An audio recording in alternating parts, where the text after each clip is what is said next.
Hello, everyone. Welcome to Digital English. I'm Emma, and I am so happy you are joining us today.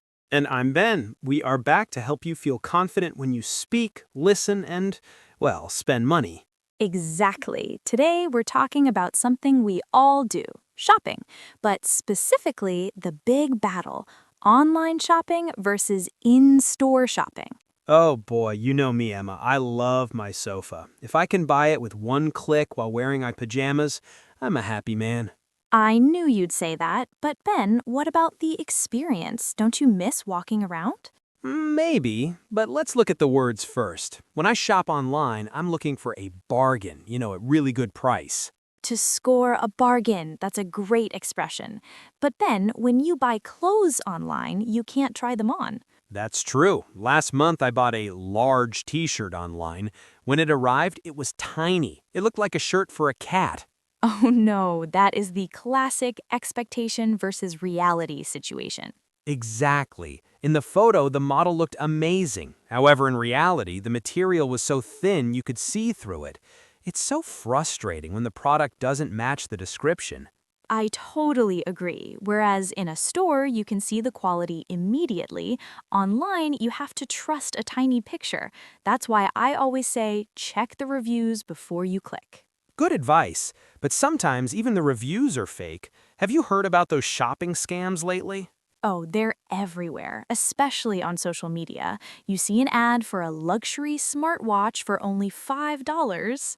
$5? That's a huge red flag. If the price is too low, it's probably a scam. Exactly. They just want your credit card details. Instead of getting a watch, you get a stolen identity. That's scary. If you ask me, it's always safer to buy from official websites. On the other hand, if you go to a local shop, you know exactly who you're paying. Precisely. And speaking of stores, Ben, I'm a big fan of window shopping, just looking at the beautiful displays without buying anything. It's relaxing. Relaxing? For me, the fitting rooms are like a nightmare. The lights, the mirrors, and the lines. You have to wait forever just to see if a pair of jeans fits. Okay, I agree that lines are boring, but if you ask me, nothing beats touching the fabric. You can feel if it's soft or cheap. You can't do that through a computer screen. I see your point. I'm a big fan of reading reviews, though. When I buy a new phone or a pair of headphones, I want to know what other people think. 5 stars, great sound. That makes me feel safe. That's a valid point for technology. I prefer buying gadgets online because of the reviews, but I prefer buying clothes in person because I want to see the color in real life. So we have two different styles. Let's recap some of these words for our friends listening. Emma, what do we call it when we pay for the mail to bring our package? That is the shipping fee. Sometimes it's free, but usually you have to pay a little extra. And then, what do you do when you want to see if a jacket looks good on you? You try it on, usually in the fitting room of the shop.